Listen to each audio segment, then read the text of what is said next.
cuvintele, să știi, ele-mi sunt surorile. Atunci, iubito, când nu vii, eu vorbesc cu florile.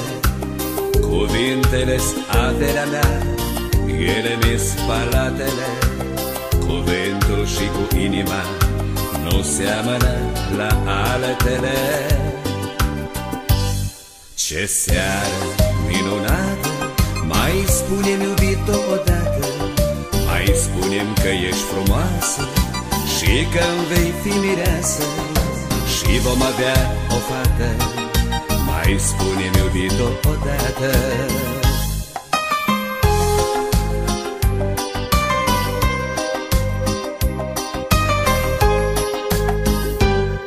Mi-s dragi cuvintele, să știi, ele-mi sunt surorile.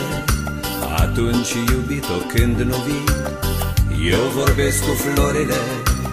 Tăcerea nu mi-i dragă, nu mi-s dragi tăcerile.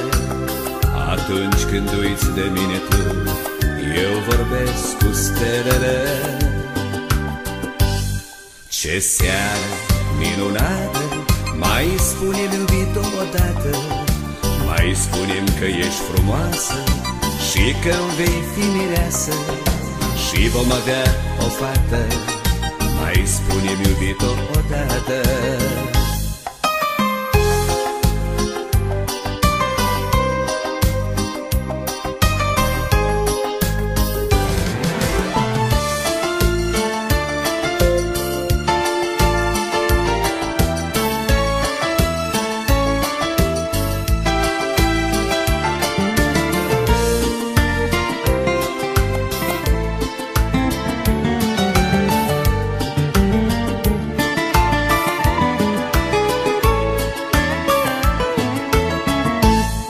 Ce seară minunată, mai spune-mi, iubito, odată, mai spune-mi că ești frumoasă și că-mi vei fi mireasă și vom avea o fată.